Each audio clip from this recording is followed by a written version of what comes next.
everybody. Karen Roby here for TechRepublic. This is really exciting today. We're talking with Joe Wolfel. He is the co-CEO of Terradepth. Thanks for being with me, Joe.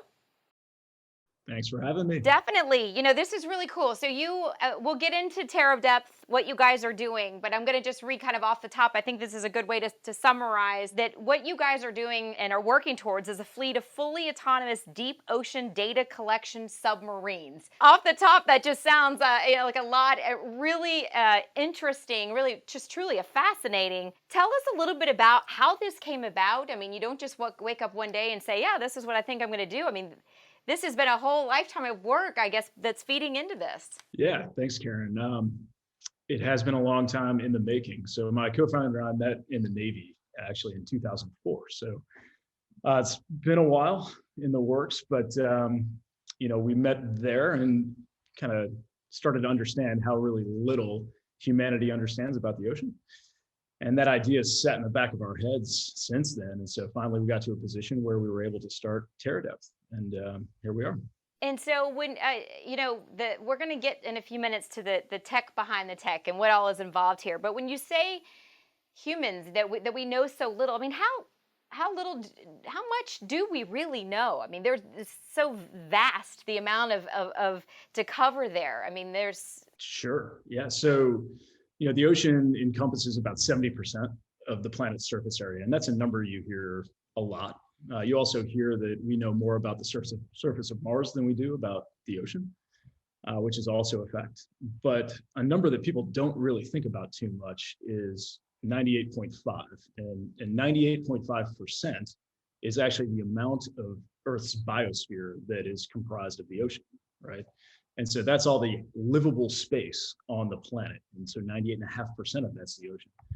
And the ocean just attenuates signal so badly that you can't fly satellite constellations over it and get all this data that we can in the terrestrial world, right? So that means you need to be in the ocean to get that data, in situ, as we say, which drives a whole set of technical hurdles and challenges that you really need to overcome if you're going to increase humanity's understanding of what we call the final frontier, actually. Yeah, and when we talk about collecting data and I can't imagine. I mean, there's got to be a wealth of things down there that you want to study.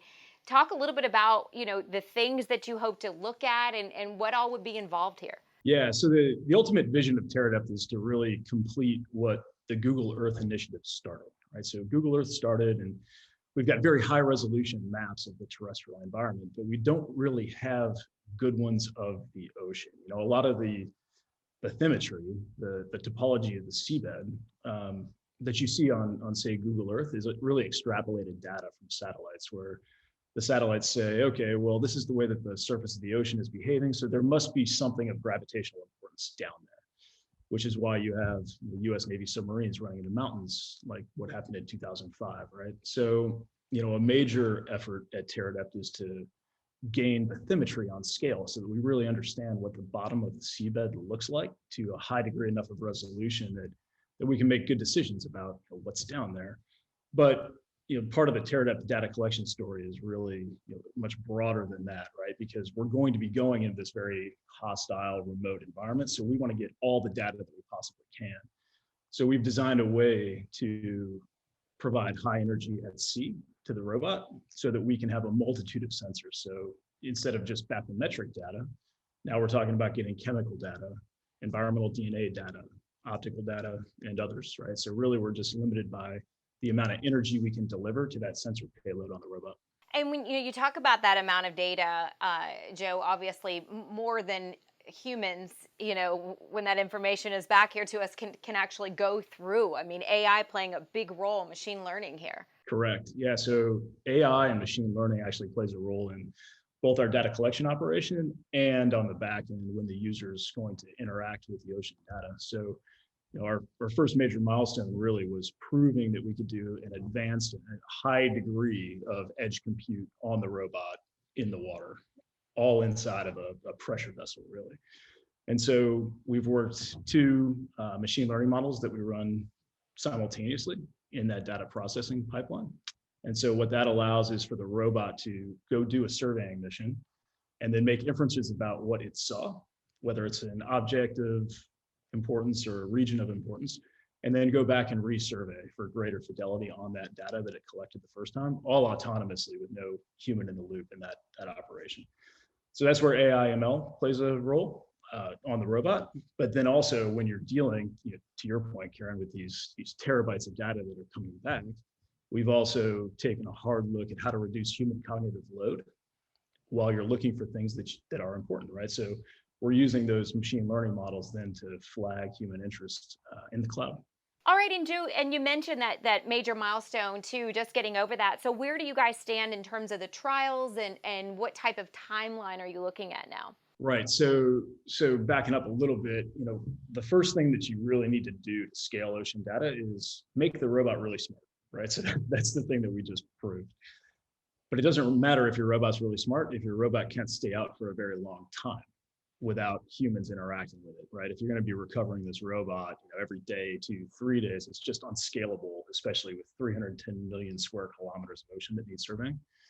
So the next major milestone will be placing an energy recharge system, fully autonomous energy recharge system in the submersible, and then making sure that we've got a really smart robot, and now we've got a really smart robot that can stay out for a very long amount of time because we can autonomously recharge our batteries to continue doing data collection operations.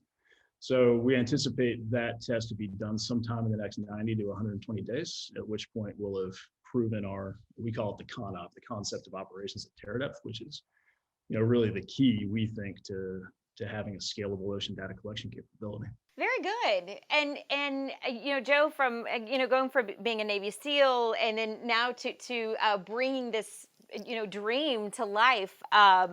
I mean that's really fascinating how you've gone from that to now this, and really going to be great to see how it takes off. Thanks. We're excited. We got a great team doing both the data collection piece and the data utilization and interaction side of the house, right? So it's a complex strategy that we're running here, but we've got a great team who's helping us along the way, getting it done. Fantastic. Well, I really appreciate you being with us here today. Obviously, we'll, want to check back in with you here in a couple months, see how things are going, and moving things down the line. But again, thanks for being with us, and thanks for your service as well. Thank you so much. I really appreciate it. Certainly. All right, Joe Wolfel again, co-CEO of Terradepth. I'm Karen Roby with TechRepublic. Thanks for watching, everybody.